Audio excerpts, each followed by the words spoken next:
do right here is go back. Way back. Back into time. We can rebuild him. We have the technology. Celebrating 20 years of New England Championship Wrestling. This is the ReGeneration Podcast.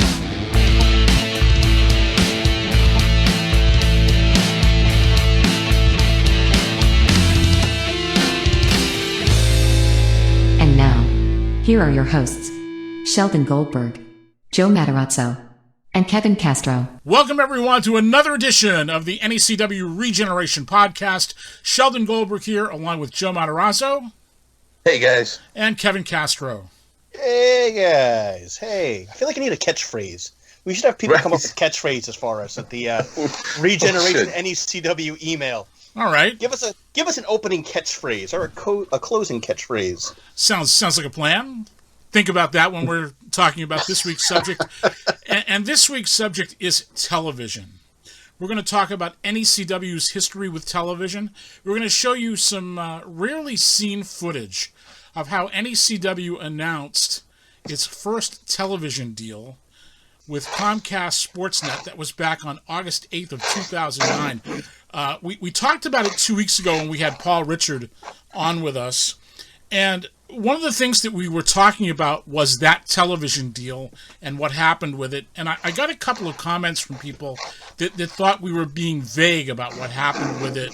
And I thought that in response to that, it would be a good idea to talk about television, NECW's history with television, and television in wrestling, because it's in the news in a big way this week. This week, New Japan Pro Wrestling announced that they signed a deal to air their weekly shows on the Roku Channel, which is a big deal because it has a lot of viewers. It's a free channel. There's no paywall involved. Pluto TV also launched a pro wrestling channel, which has a wide range of pro wrestling content. It joins other channels on their network, including Impact Wrestling. Has a great channel. All the old Impact Wrestling pay-per-views and television shows are up there. And AAA from Mexico has a channel. So a lot of free, cool content streaming right now. New Japan going to be joining that. And speaking of wrestling content and streaming and so forth, we're going to start by talking a little bit about NECW's history and its pioneering history in streaming pro wrestling online. And that takes us back to 2004. 2004, we started streaming a weekly NECW internet television show. This was before there was YouTube, before there was Facebook, before there was social media of any kind. My actual history with this goes back a little bit further than that. It goes back to 1996. My good friend Howard Brody and the late hero Matsuda were involved in a project called Ring Warriors. Now, Ring Warriors has taken different forms over the years. Its most recent incarnation was just a couple of years ago on WGN America. You can see the episodes on Amazon Prime. But Ring Warriors was started by the late hero Matsuda as a way of distributing the content of New Japan Pro Wrestling outside of Japan. And the idea was Hiro would take these tapes, basically re-edit them, and produce them with new commentary. The commentary was done originally by Sir Oliver Humperdinck and Gordon Soley, and then later for the internet by Gordon Soley and Bruno Sammartino. It was a short-lived internet series that was actually not successful because it was pioneering. We had a deal with a company called VDO Systems, which was the earliest internet streaming player. This was before most people had broadband access. This was back when most people's access was dial-up. So the first couple of shows were distributed for free, and then after that you would have to pay a certain amount of money each week to see these Ring Warriors TV shows. The free shows got a lot of play. The free shows actually had a lot of people that watched them. But once people had to pay for it, because most people had dial-up, it wasn't a very satisfying experience to watch, and so therefore, people didn't pay for it. Fast forward a couple of years later, NECW is born, and we knew that we wanted to be on TV, but we just plain couldn't afford to be on TV. So what we did was we came up with a solution, and that solution was to film matches with camcorders, and originally they were filmed in Bob Evans' wrestling school in Pawtucket, Rhode Island. It was set up like a little studio with the guys who were working and not in the matches, sitting there as the audience, very reminiscent of AEW. And we would edit these matches into a TV show and put them online, hosted on our own website. And that worked pretty well, except for two things. Bandwidth became an issue. We hosted these on our website, and they became so popular that servers would crash. Hosting companies would offer unlimited bandwidth, but the thing is, we got tens of thousands of people trying to watch this every single week, and we would crash servers left and right, and people would kick us off the service. So we went through 2 or 3 different internet service providers, and we finally got a deal that worked for us. And we did this for quite a while until I split with Bob Evans, and then took up with the PWF crew, and then we started producing them again. And again, we hosted them on our own website for years until 2010, when we went on television on Comcast SportsNet. I'm going to ask you guys if you have any questions or want to weigh in on any of this, because I realize I've just gone through a whole lot of stuff here. I came in at the tail end of NECW.TV. Right. So I was in on the end of that. That's something I had never seen anything like that before. Mm-hmm. And that was my first taste of, other than seeing a match on a website somewhere, I had never seen episodic wrestling shown that way. So that to me was pretty cool how you guys were doing it that way. I had no idea the difference it was going to be going from that to Comcast at the time. Where there was night and day. And I can only imagine the transition then going to what you and Kevin had to do after Comcast, after I had left, which I'll let you get to before I ask any questions on that. We had done, of the NECW TV, which was the pre-Comcast shows, we did close to 200 of them. Right. So we had done quite a bit of content before, and that doesn't include, of course, DVDs of the big shows and whatnot. Right. But no, we had produced quite a bit of content that we had put up online. And in the Legendary series and in the 20th Anniversary Collection and in the NECW flashbacks that we've been presenting, we've been putting some of this material back online that hasn't been available online for over a decade. So it's kind of interesting to revisit it. And keep in mind, too, this is well before YouTube was even a thought. Right. This was very, very pioneering stuff.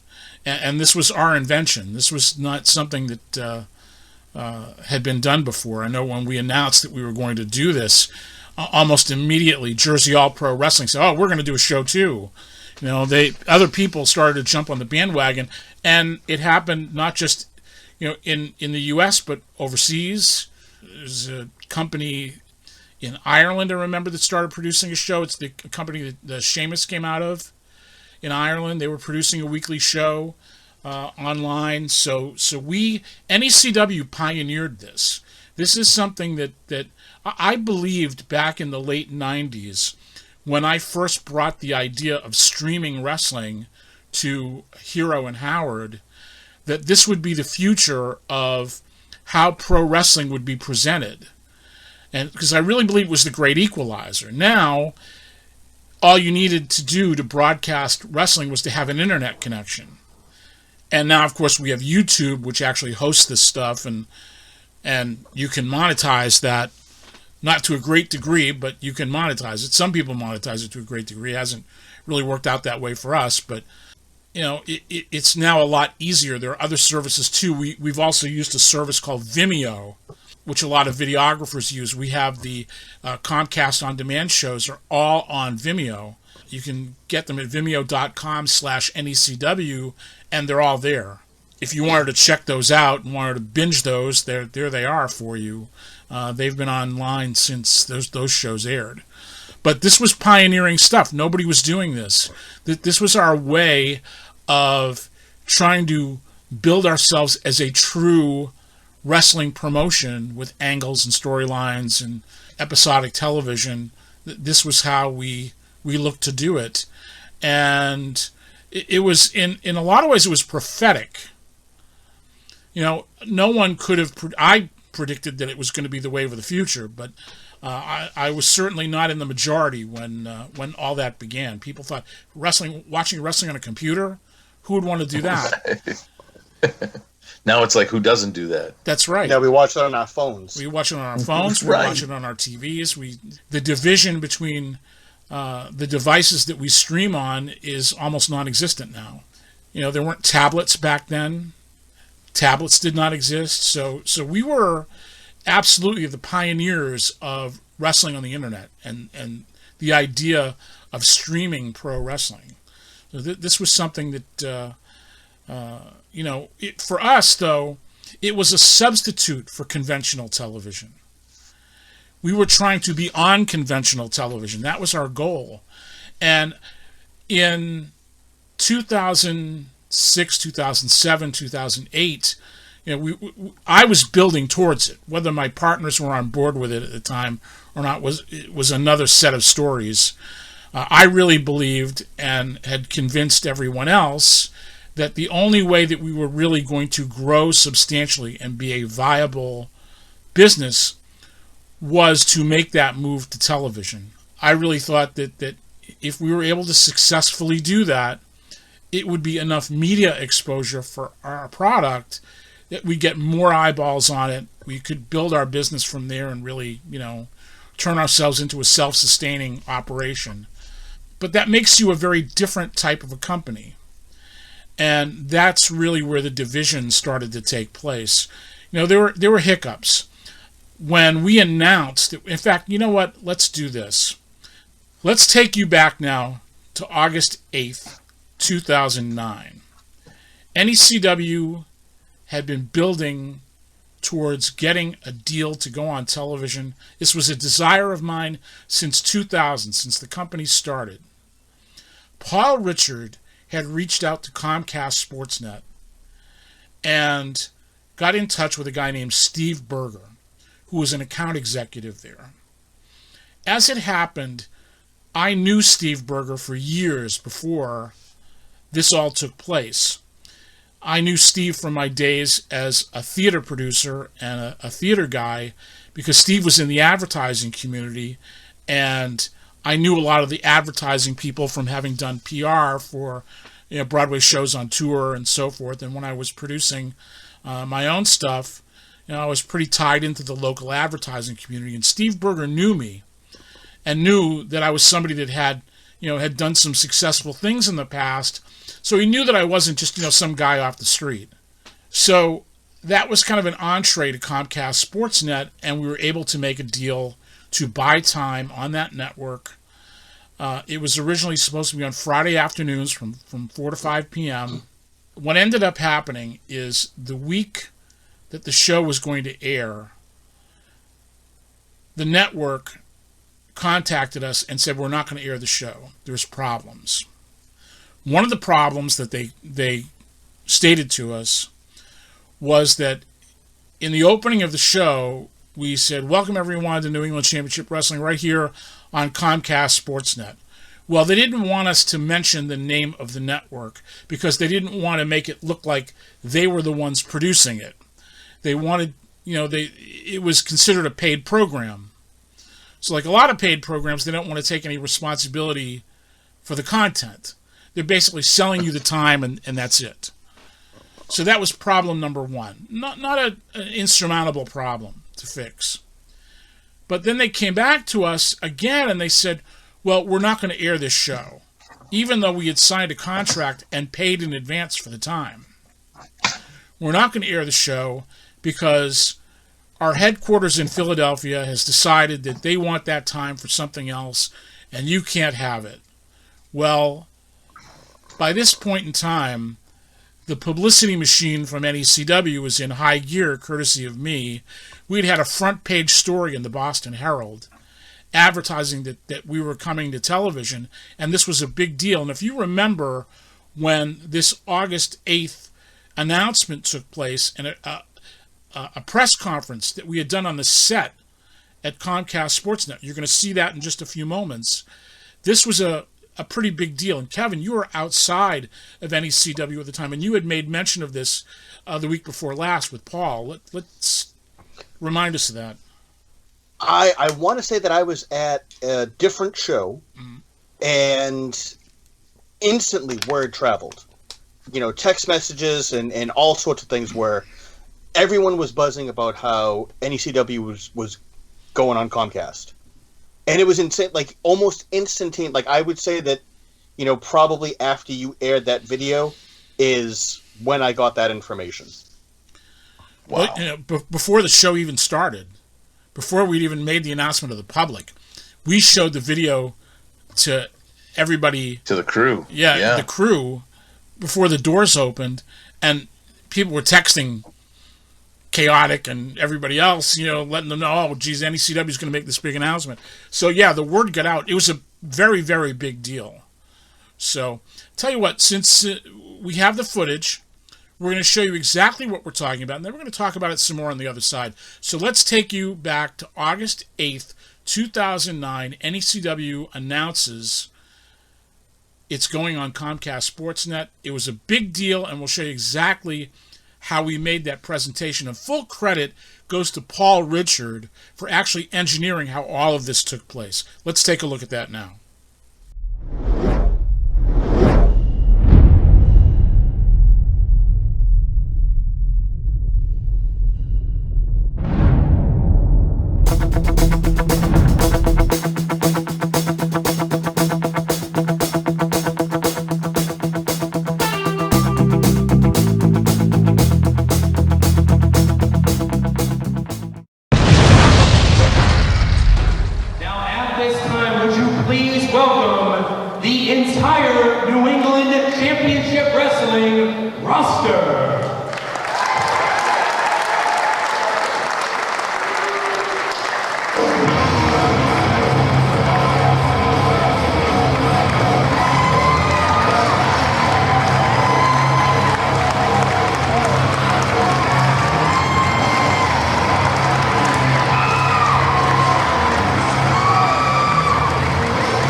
All right, ladies and gentlemen, at this time, it is my honor to introduce the owners of New England Championship Wrestling, Matt Storm, Kyle Storm, Roy Rossi, and Sheldon Goldberg.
Thank you very much, Quincy. Let's hear it for Quincy.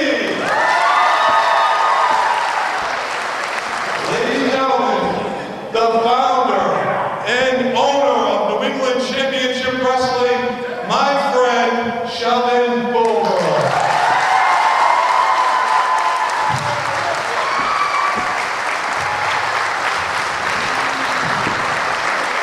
As I look around this great crowd tonight, I see many, many familiar faces. People who have supported NECW all the way back to the beginning, people who supported PWF, family, and friends. Ladies and gentlemen, tonight, this night, and everything that we do is dedicated to each and every one of you.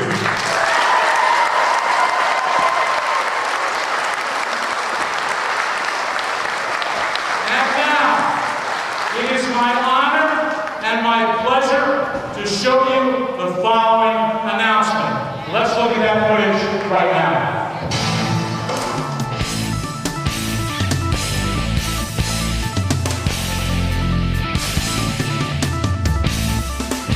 Joe Matarazzo here for NECW TV and New England Championship Wrestling, and I'm here in the studios of Comcast SportsNet New England, and I'm on my way over to Studio B for a major announcement.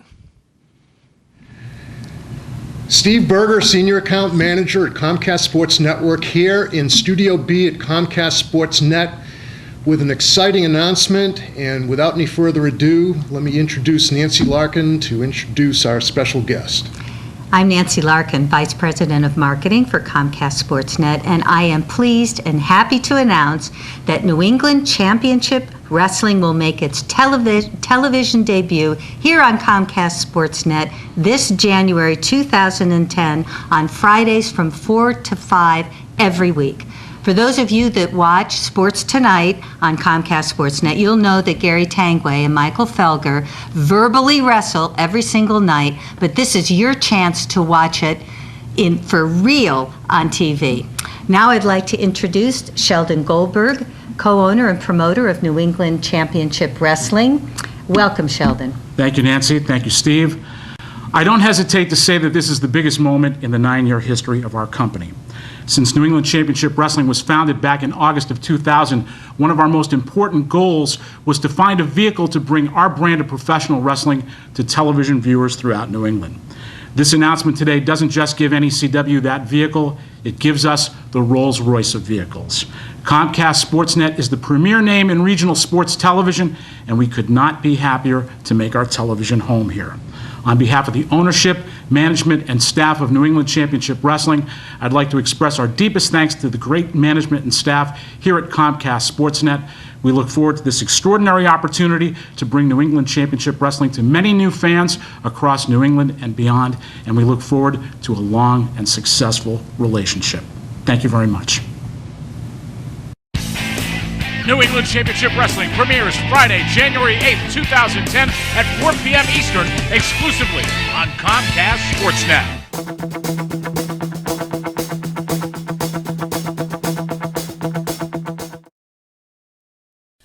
All right, so I still get choked up whenever I watch this. Absolutely. Yep, you can't help it. Yeah. You can't help it. Kevin, what was your... Amazing. Had you ever seen that before this? I had not seen it. You had sent me a link maybe 2 weeks ago beforehand, right. where I watched it. So that was the first time I had actually seen it. As I said, I had heard about it, but I had never actually seen it. And it was, I thought it was great because it was something different. It was something so simple as having a press conference, added to how important that was to the company. Yeah, credibility. Mm-hmm. Credibility. The biggest obstacle to promoting independent wrestling is that one word, credibility. How do you make this look like it's not just Mickey Rooney and Judy Garland, hey kids, let's put on a show? Right. How do you make it look like it's something legit? You have to create that level of people are looking at this and it's not bullshit. No, when we walked into the studio, and they had the logo on everything. I first time in my life, I was speechless. I sat there looking at this going, this is real. This is as real gets. As a matter of fact, if I'm not mistaken, when I did the announcement, when I was shooting over to go into the studio, I think I did it in one take. I think I was like the pressure was on. Joe Matarazzo scared straight. Scared straight one time, first time ever, one take, and I was like, I just did it. I couldn't believe it. Yeah. It put you in a whole different realm of where we had been. The feeling was something I'd never experienced before in my entire life. And then to see, and I just found, after we had talked to Paul, I went back and found all the pictures that I took of all of us that day, sitting behind the desk, standing behind the desk, just talking, shaking hands. The feeling came right back. I was like, this is amazing. The stuff that happened that day, the euphoria of it all. Then to go, we all went back to Paul's house and just like when we filmed that and just, we celebrated. All of us sat there celebrating this incredible moment and couldn't wait to put it together to show. And I believe, was it Paul? It was Paul's idea to have everyone come down around the ring. Yeah. For the announcement. Right. I mean, he orchestrated that whole thing too, not just, he was pivotal in this. And then to make the announcement of him being the general manager was phenomenal. And until I re-saw this, I forgot I was the first guy through the curtain. And I think about that and I was like, man, what a moment. It's like I walked through that curtain and I walked right over to the side where my family was. Yeah. And I remember standing there, and I couldn't look at them because I knew what was coming. I was going to give it away because I was getting emotional. Right. And I could not turn around. I could barely hold it together. Oh, it was incredible. It was such it was a moment for the ages. It was unbelievable. And if you listen to the crowd when everybody's coming out, the people knew they were about to see something big happen. You could tell that the place was just electrified. You could hear the excitement, in the people. The people were going crazy. They knew something very big was about to take place. And I remember when you see the clip that we just showed, you see what the people saw, but you don't hear the people's reaction to what they were seeing. The people went nuts when they saw the press conference, and there was a little bit of silence because they wanted to absorb what was being said. And once Nancy said that they were coming to Comcast SportsNet, holy shit. If the place didn't have a roof, it would have come off anyway. Yep. It was crazy. When that came up and it said every Friday nights from 4 to 5, right. The place it was a Road Warrior pop. They were already going crazy, and once that made it and solidified it, it was official. And the place they all made it with us. That crowd. Yeah. We took that crowd with us, right. and it was what a moment. Yep. What a moment. So back to reality. So it's January 2010. The network is saying, we're not airing the show. Lots of talk back and forth. What's going to happen now? What are you going to do for us? Threats of a lawsuit. Well, the last thing you want to do is try to sue a company like Comcast because they've got lawyers and all the money in the world, and we don't. Eventually, we did sue them, but I'm getting ahead of the story.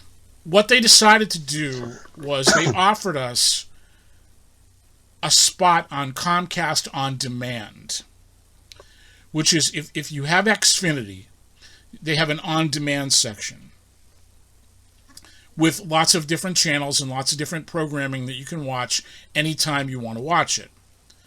Well, it's not the same as being on Comcast SportsNet, the network, because you're only on Xfinity or Comcast systems. You can't, in other words, if you have Charter Cable or if you have Cox or whatever, you don't get it. It's only Comcast. Now it's Xfinity, of course, but this was before it became Xfinity when it was Comcast. So it cuts the number of homes that, Comcast SportsNet also is a regional sports network, and it's available on the dish. So if you're seen on Comcast SportsNet New England, you're seen all over the country if you have a dish. This is a big, big deal. This makes you a very big deal. This is how TNA started. They started on Fox SportsNet, which is a regional sports net, and again, it's on the dish all over the country. So this is the level that we're talking about. And it was the talk of the industry because, that's a big step. So we did not know all the machinations of what was going on with Comcast at the time. In fact, we didn't find out until many years later. Again, I'm getting a little bit ahead of the story, but they offered us this spot on Comcast On Demand. It was a way for us to save face. It was obviously not worth the same thing. So they offered this spot to us at what they considered to be a reduced rate. A refund was given. We still paid for the spot for a year. It was a 1-year contract. We were set up on, and part of the settlement was that we would have commercials on Comcast SportsNet that would tell people how to get to see us on demand. We were also supposed to be advertised on Comcast SportsNet's website. They never followed through with that. They did follow through with some of the commercials at their discretion. They could, put them in whenever they had avails, or they could not put them in if they felt they didn't want to put them in. We didn't know how many times they would run or what hours they would run and so forth.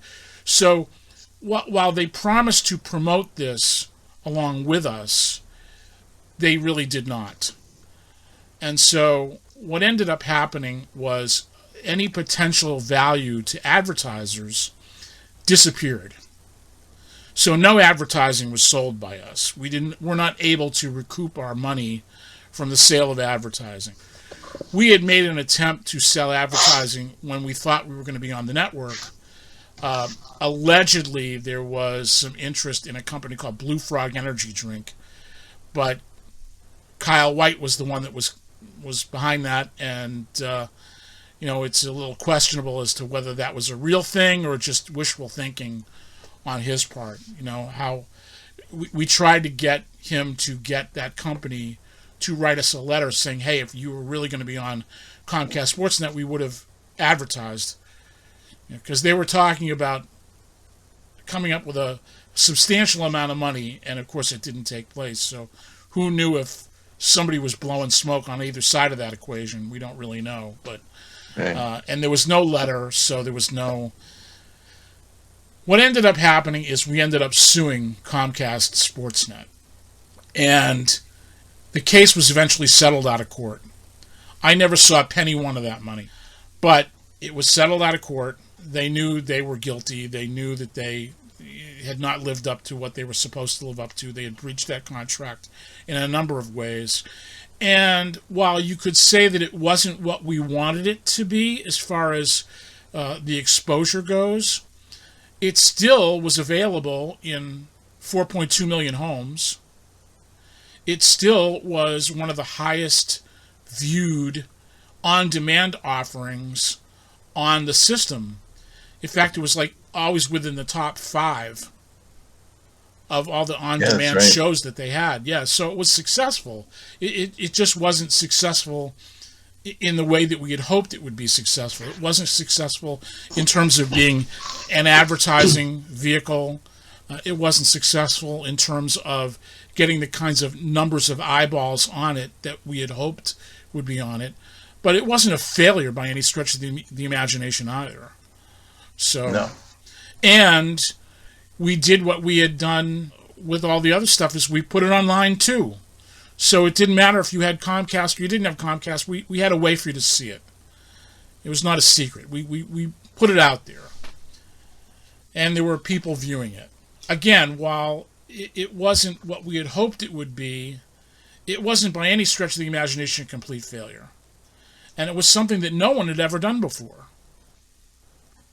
It was really something that the idea of having this weekly television show of local wrestling available on demand, that was a new thing too. I think there were a couple of other areas in the country that had done it subsequent to us, but I believe we were the first in that as well. So once again, NECW ahead of the curve. And that's also paved the way for us to do WMFP a couple of years later. But the net effect of that television situation, it became a bone of contention with the other people that I was in business with. They, at this point, had just basically given up. They didn't want to do it anymore.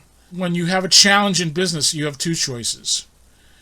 You can either suck it up and deal with it, make the best of it and make it better, or you can fold like a piece of paper. They wanted to fold. It's fight or flight. Yeah. That's just what it was. Yeah. Yeah. Unfortunately, they decided that they were going to fly. They wanted to go back to being the local independent, no TV, no... they tried... The PWF guys tried to do an online TV after that. It was a disaster. The shows were terrible. Again, without Sheldon and Paul and the kind of promotion and marketing behind it, it just wasn't going to go anywhere. And they fell by the wayside. We eventually got back on television and off we go. But the subject of television is an interesting one because now the world has changed. Now the television world has changed. Now you have the WWE Network.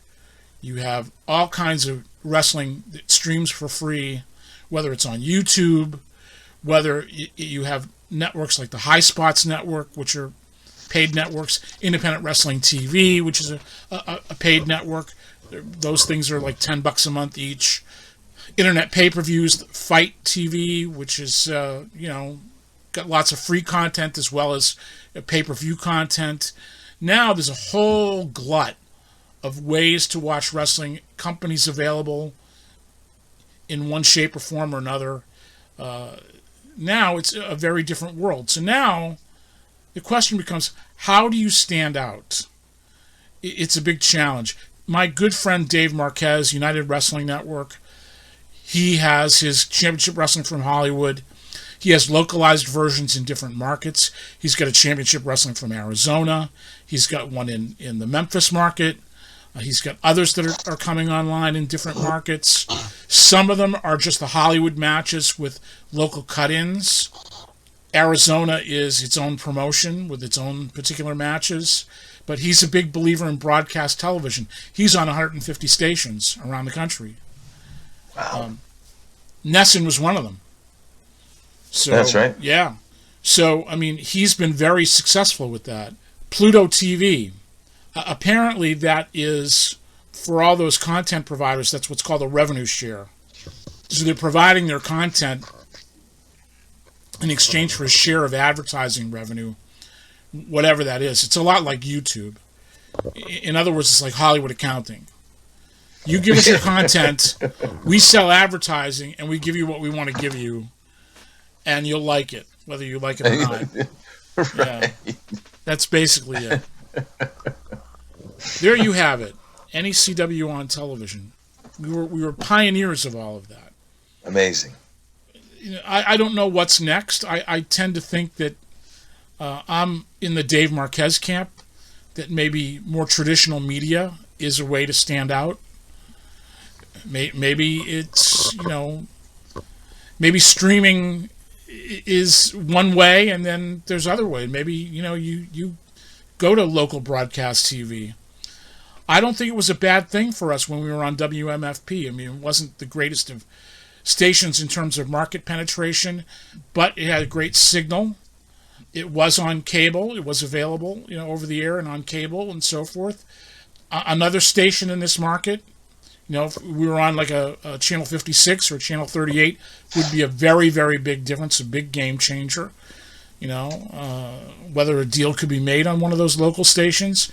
We certainly tried back in the day. I think we talked to just about everybody in this market about that.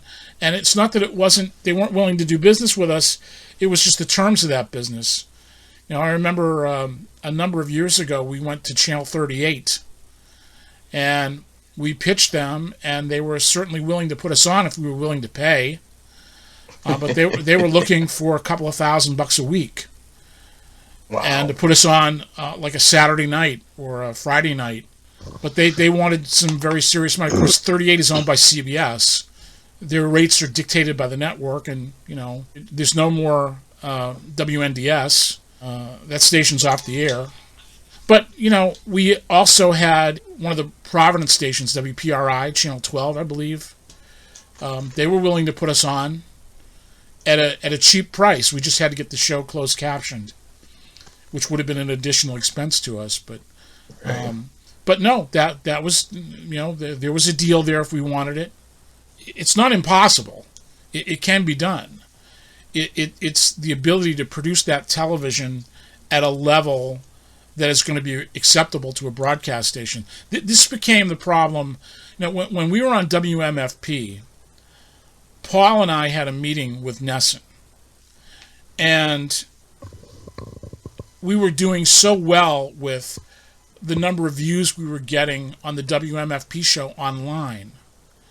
I think we had talked a number of weeks ago about how when we were on WMFP, we had set it up where once the show was off the air, it would be immediately available on YouTube. to watch on demand. So if you didn't want to stay up that late, if the time slot was an issue, it didn't matter. You could watch it anytime you wanted on your phone, you could watch it on your computer, whatever, and it would be available right away. We were getting, 10,000 views, 12,000 views, 30,000 views, crazy numbers. And we went to NESN with that and said, look, if we're on this little station racking up these kinds of numbers, if we had your air and your organization behind us, think about what we could do. And the idea of New England Championship Wrestling on New England Sports Network was very appealing to them. Sure. It had been on their radar before, Joe, which that was at your instigation. Exactly. It's not so far-fetched. Again, when they looked at the show, they don't want to see 200 people in folding chairs. They wanted it to look like an arena show. They wanted to have a more polished, more professional look. And, even going on Comcast SportsNet and Comcast On Demand, that was an issue as well. They brought up the production quality. Well, if we were able to sell $70,000, $80,000 worth of advertising, or you put that money back into the production. It looked like $1 million. Yeah. Exactly. Wrestling was always a low-budget production historically over the years. I mean, go back to Mario Savoldi's ICW. Right. Look at those shows. They weren't big-budget productions at all. No, not even close. And they sold. Right. And they were seen all over the world. Mario still syndicates that stuff. You go on Tubi TV, which is one of those free streaming channels, and look up a series called Extreme Legends. I was telling you about this earlier, Joe. It's all these old ICW matches, and they have each episode is on a specific person. So the first episode was on Greg Valentine. The next episode was on Mick Foley and so forth. And they've got all world-class tapes and ICW matches and crazy stuff. And these things are 20, 25 years old, and he's still syndicating those things. Yep. So that it's footage, amazing. yeah. So these things were the inspiration for us releasing our 20th anniversary collection and so forth. So you never know. You never know where NECW might pop up in the not too distant future. Absolutely. Yeah. Things are always in the works. This is true. And always wide open. Well, especially now. I mean, there's this hunger for content. There's all these people looking to stream stuff and all these channels and so forth. They have to have something on them. Right. Television is a beast that feeds on content, which leads me to talk about the WWE network being sold to NBC and Peacock. Unbelievable, right? Crazy. I mean, another $1 billion deal. $1 billion deal, and not only that, now you're going to be able to get everything on the WWE network, including all the pay-per-views, $5 a month. For $5 a month. And if you're like me, if you're an Xfinity subscriber already, you don't have to pay for it at all. Really? Yeah. I didn't realize that. Yeah. Peacock is included in your Xfinity subscription. Wow. The premium version. I didn't know you didn't know that. Yeah, if you have Xfinity, you have Peacock. It's free. So there you can save that $5 or $10 a month. Yours $9.99 a month goes back into your pocket now. No, just go back to them because they're so expensive. Right. Exactly. Maybe I'll wait on cutting the cord. Well, yeah. I hear you. Just till after WrestleMania, anyway. Right. There's a positive and a negative side of that deal. I think if you're a fan, it's a positive because you're going to get all this content now for less money or no money. If you're on the other side of that equation, if you're one of the talent, can't be that good because you're not getting royalties anymore. Right. The content's not going to improve the current product. Right. Yeah, but you know what? How are you going to convince anybody when they just got paid $1 billion to have it shown where it is? How are you going to convince anybody that the content's horrible if somebody's willing to pay $1 billion for it? Right. That is a big problem. As wrestling purists, I mean, it's great if your name's McMahon. It's the greatest product in the world. Yeah, exactly. And how are you going to fight with that? Someone just paid you $1 billion. 3 different people, USA, Fox, and now NBC. Well, USA and NBC are the same. USA, right? But it's $1 billion. It's $3 billion deals in a matter of under 5 years. So what are you supposed to? You can't fight that. Even the stockholders are going to be they're ecstatic right now. And don't think there isn't still room in the marketplace for other products. Oh, absolutely. I mean, like wrestling products. Wrestling products, yeah. I mean, fortunately or unfortunately, if you don't like the WWE product, there's other stuff you can watch. There's other pro wrestling. When a guy makes $1 billion doing something, you can bet there's going to be a crowd of people looking, oh, he just made $1 billion doing that. Maybe I can do it too. And maybe I won't make $1 billion, but if I make 2% of $1 billion, I'm still doing mighty fine. Yeah, exactly. The world of our industry is only getting better. For all the things we can say about wrestling itself, whether you like modern wrestling or you don't like modern wrestling, or if you like the international stuff or whatever, if you're a wrestling fan, you have a far richer selection of product to choose from, easier to access than ever before. You know what I find very crazy about that is when I was a kid, and like you bring up the Savolis, okay? I remember them being on channel, it was either 64 or 68. And you had to really tune it in and get the rabbit ears going, tinfoil on them, hold it up. Sometimes you'll be all snow and you could still hear the audio, but you tried to find everything. That was channel 66. 66, yes. That's what it was. V66. Yes. Remember they used to have music videos, and they had a wrestling block. They did. Yes. They absolutely did. Yeah. That's right, V66. Yeah, I practically had to hang out the window to get that station. Yep, and it's funny, Greg Hill, right, the Hill man from WAAF, now EEI, got his start as a VJ on V66. That's right. So V66 was, but you looked for, we had AWA, NWA, WWF, ICCW, World Class, and it didn't matter. Right. You watched it all. Amen. Why, in this day and age, with so much, we haven't had this much content since then. Right. Where you could actually have all these different. Why are people arguing over which product is better? Well, instead of just being happy with the fact that we have so many choices to watch. Yeah. If you don't like something, just don't watch it. Right. Don't put it down. Don't leave. There's a market for everybody out there. There's a product that everybody can enjoy. We're wrestling fans before anything else. We wouldn't be involved. Why are the fans so fickle? Why do they want to be so you either all with us or all against us? You're what else are you going to do on the internet? Well, if you're not going to argue, what's the point of having the internet? That's right. You bring up a very good point. Yeah.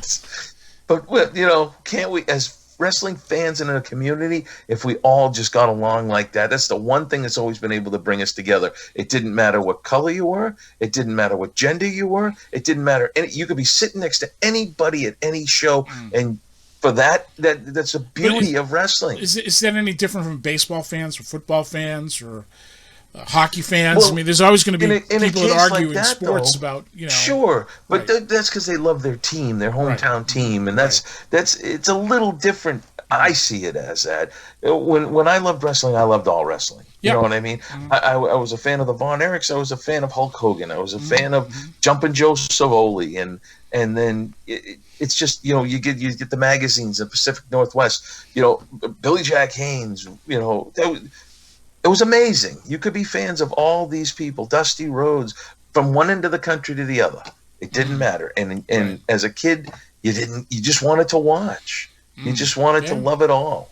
And that's the beauty is there's so much. Boston was always a market that supported other promotions. Even though it was a WWF stronghold for decades, this was one of the bigger markets for ECW. Oh, yeah. World Class did very well when they decided to come through here. WCW had some of its record gates when they started going on the road and doing house shows in this part of the country. I remember the very first Nitro they did in Boston was a record. Was it really? Yeah, it was a record for WCW. It was a record gate. Portion of the proceeds went to the Cam Neely house. Tony Rumble was involved in putting that whole deal together. Jeez. Yeah. So this has always been a market that not just a good market for so-called conventional sports, but a great wrestling market too. You know, we've benefited from, you know, the fervor of the wrestling fans in the New England market.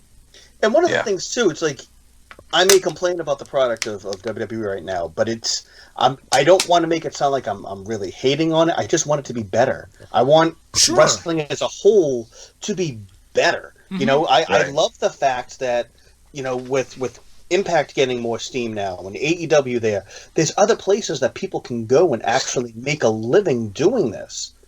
You know, and that's the best part about it. It's healthy again. You know, it's definitely healthy, yeah. And I want it to get away from that lowbrow stigma that it's always that stink that's always on wrestling.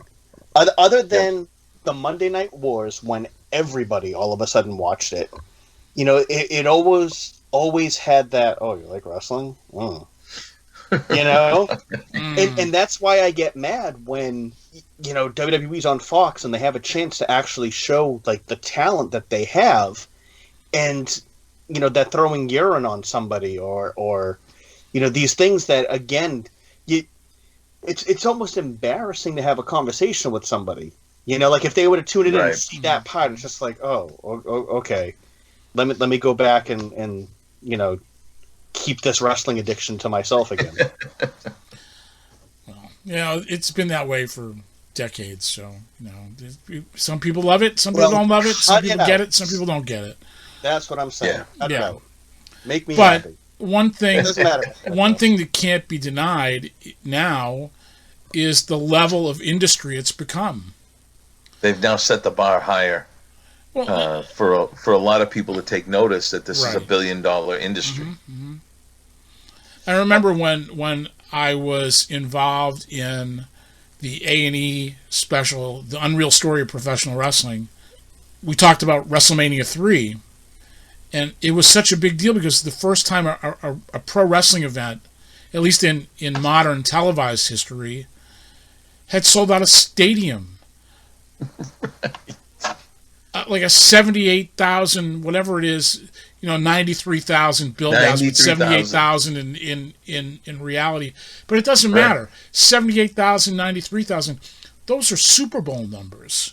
Exactly. Those are World Cup numbers. Those are, you cannot deny that that's a gigantic. If you're in the entertainment business and you see that kind of number for a live event, you sit up and you take notice. That's when you become a force to be reckoned with. That's when NBC figured out, hey, let's get this on our air. Right. One thing, you cannot deny the fact that it does have the ability to be a significant financial power. Now it's just getting it to trickle down to our level. Right. Yeah, so if there's anybody out there with an extra $1 billion, call us. Right. Phones are ready right now. We've got a couple available at this moment. Right. There's a future out there. We've got to just, you know, put it together. So. And it is difficult during these times right now. The times that we're going through with this pandemic, it is definitely difficult. Where you can't produce new content right now, brand new content. You can repackage content and make it new, which is what we've been doing, and you know what? It revitalized NECW right now. Yeah. You know, this podcast wouldn't be going on if the 20th anniversary didn't happen in the way you had to put it together because of the pandemic. So there are different avenues we've had to take, and it makes different opportunities when you take them. Right. And the other thing too is sometimes you have to go backward and see where you've been in order to get to the next plateau. Right. In order to refocus your energies and say, okay, look at all these things that we did. Look at all these people that came through our doors. Look at the trail that we've blazed. Now where do we want to go? Now what place do we want to take it to? Yeah. And I want to know who the new people are that we're going to have come through. Who are the next group? Right. That's going to go on to superstardom that walk through our doors. Right. Absolutely. That's the exciting part of it. Yeah. I think one of the things in the future of NECW is there's going to be a school. I think we will be training people, and we'll have a staff of trainers, going forward. That's something that is it would be nice for me to finally learn what I'm doing. Right. Exactly. That'd be good. I think I already know what you're doing, but I look forward to the future. I know there's going to be one, and it's going to be fun. And I think that one of the things that we have to look at is how do we improve every aspect of the experience. I'm looking to really upset the apple cart. I'm really looking to turn things upside down and really look at it from different angles and see how we can really improve this and really take it up a number of notches. So we're going to look forward to doing that as time goes on. Let's talk about what we're watching. We talked a little bit about it, but what are we watching? I talked about the Savoldis and Extreme Legends. Go check that out on Tubi TV if you get a chance, and check out that Pluto TV Pro Wrestling channel, which I watched some of it. I saw some Beyond Wrestling, which was beyond horrible.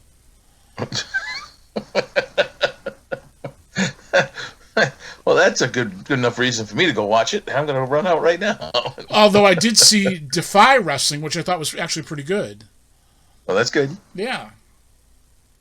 They have a whole bunch of different indies that are on that. Okay. Right. They made a deal with that Independent Wrestling TV, which is a bunch of different groups.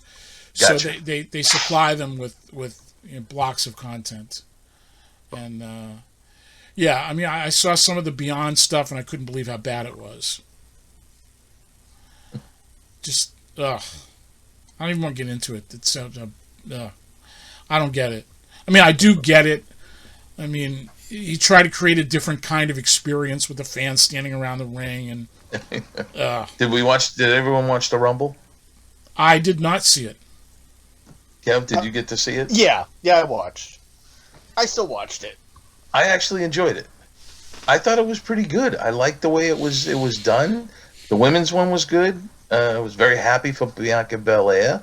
Mm-hmm. I like the idea of Edge because it puts a little bit more of a spin on what they had going. I like the way that they swerved it at the end with the Orton thing. I could dissect it and really go through it, but it was an enjoyable, one of the better ones I've seen in the last few years. I'd give them that. It seems that they're still relying a lot on the older crowd.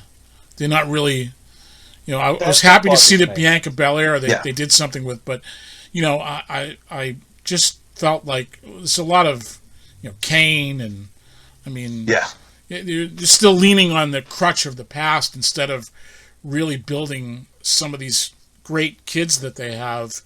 What I enjoyed with the Kane part. So with the Kane situation, when he came in, now he's set the record now for 18 Rumbles now. So I understand why they brought him in for a quick spot. But he also put over Damian Priest by being eliminated by him, that's what you need these guys in there for. You need that type of a... And then Edge putting the kid over, too. The Bad Bunny thing was... look, not my thing. I don't get it. But his segment on WWE's YouTube had over 2.5 million views, which is more than any other segment of the entire thing. And then to bring him in on Monday and put him with Priest, I guess he's the epitome of what AC/DC would be in the States to Puerto Rico.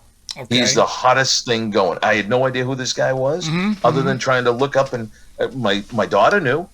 She knew who he was, and we started talking, and she's spitting out all these slang words I had to look up because I didn't know what they meant. And now I did. She just basically said he was awesome, and that was no lie. So, that's all I got out of her. That's what I said. So, and they need to do that. They need to capture the imagination of young people. That's what it is. Exactly. Yeah. That's when I really felt old, when I didn't understand what he was doing. Booker T, I give it to him for standing stone-faced as much as he could, because you knew all the boys in the back were laughing their asses off at him, and he had to stand there until he did his line at the end of the song. But kudos to him. The legend people that they brought in did a good job putting over a lot of the younger guys during the Rumble. Like I said, the Damian Priest has got that kid has it. Yeah. Punishment Martinez. I liked him when he was, in Ring of Honor, and this kid's been doing this the right way. It took him a long time to get here, and he's deserving everything he's getting. So I'm pretty happy for him. Did you watch AEW this week? I did. Did you, Kev? I caught most of it. Did you see the end? Yes, I did. Interesting. I seem to remember we were discussing something about a certain club. Right. Yeah. Coming into more promotions intertwining. Right. And how fantastic is that? So now we have New Japan, Impact, NWA, and AEW. Don't forget AAA. And AAA. All working. Which they haven't really pulled the trigger on. Nope. No. But a very interesting. It makes almost everything else must watch. Right. It's funny. I really think AEW is the most entertaining show right now of all of them. And it's not because it's a great show, but because it's just entertaining. You just don't know what it's like there's going to be a car wreck. You just don't know which car is going to get wrecked and how badly, Right. It just, I thought the Kenta thing was very good at the end, okay? Yep. Although I'm waiting for them to have a Jewish version of Kenta called Yenta. Yeah. I'm waiting for them to bring that guy out. Patent pending. Who nags his opponent to death. That's and tries to set him up with a girl every time. Right. One of the big things with AEW, though, if you look at it, is Tony Khan. Anytime you see him, the excitement that he has about his product, that transcends through the television. It's you can even say the same thing about Impact at this point. With Scott D'Amore and his energy, and I enjoy the skits that they do, the non-wrestling stuff, and you can see they're having fun with it. Right. And that in turn makes you enjoy it that much more. At least it makes me enjoy it that much more. That's what's been missing. Is they're making it fun. And that comes across. It's just like I said, if that will come out when you have that real life feeling and passion. That kid has wanted to do this since he was 12 years old. Yeah. Absolutely. And now he gets to live out his dream. Yeah. He's standing next to Tony Schiavone, and he's cutting a promo as an ad on Impact Wrestling. And that's genius. Those spots are genius. They are. Yeah. They are. And I mean, that's just and I'll tell you what, Impact has become a better product because of this. Oh, without a doubt. Yeah. It is miles beyond where it was a year ago. Miles ahead. Just everything about the writing and everything else has gotten so good in the last few weeks. Now it's on my radar for Tuesday nights. I know what I'm doing. Right. And it all feeds off a positive energy. That's the best part about it. Yeah. That's it. You can argue elements of it. You could argue quality of certain things, or whatever, booking That's and what whatnot. the internet's for. But, yeah, right, exactly. But, nonetheless, there's a vitality to it, and there's an energy to it. And, given the times that we live in with the pandemic, and, it's better than nothing. Right. Could be lots worse. Look at when all the guys were leaving WWF and heading to WCW. Yeah. And you didn't know who was going to show up each week. And when the NWO started, and you started, now who's going to show up this week? Then all of a sudden, Jeff Jarrett shows up, or what's his name? I'm sorry, Oh, I'm losing Rick it Rude. now. Rick Rude, Kurt Hennig. Right. You know, all of a sudden they started showing up. It's like, whoa, what did all these guys? They jump ship. You're getting the same. What's going to happen tonight? Right. Where's this going to lead to? Where is this? Because they still haven't. The plan still hasn't come all out yet. So you know, you're watching a piece of a puzzle every week getting put in, and they're not rushing it. And we always talk about that, Kev, right? That they push these things too fast. I love how you're not getting a pay-per-view every single month. I like how they're waiting, and you're getting pay-per-view quality matches. I mean, what the main event they just had was just a giant, controlled chaos match. It was fantastic. Yeah. It was great the way it all played out. You got exactly what you wanted out of that. They're going to have Shaquille O'Neal. Shaquille O'Neal's going to be on TV. Yes. They're giving that away. I have more respect for Tony for doing something like that because he doesn't need to go on pay-per-view to have these incredible shows. And they're making money. It's still making money. Still making money. Yeah. Yep. And even Shaquille O'Neal with a slow build. Yeah. And a good one. A real good. He's pretty entertaining when he gets going too. Oh, Him yeah. and Charles Barkley. I wouldn't be surprised if Charles Barkley. Here I go again. Right. If Charles Barkley shows up. I want to see him do the Black Tornado. Yes, that was hilarious. Yes. Oh my god. But that was hilarious. I miss the more serious stuff. That big fight feel that wrestling used to have. I miss that. I was getting some of that with NWA, and I miss that. Hopefully that's going to be back. It's only a matter of time before Aldous shows up. Right. On an AEW stage. Let's hope. Let's hope. Yeah. I want nothing but the best for the end. It's the NWA. Yeah. Yeah. That was still my favorite brand. And to see that, NECW. But, NECW was part of the NWA at one point in time. That's right. Yeah, we exactly. I have a history with the NWA. You do? Yeah. You do? Mm-hmm. There's a little sentiment there, Want to see it come back. I want to see it prominent. I want to see how it's all going to play out. Right. The journey is the best part. Right. Exactly. Enjoy the ride. And they're bringing us one hell of a ride right now. Right. And there's a lot of seats left on that bus, so, Yes. All right. Well, I think that's going to do it for us this week.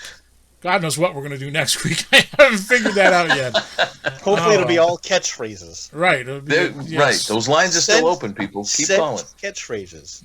Regeneration. Send your catchphrases. Send your questions. Send your comments, jokes, pictures, videos, cash, checks, money orders.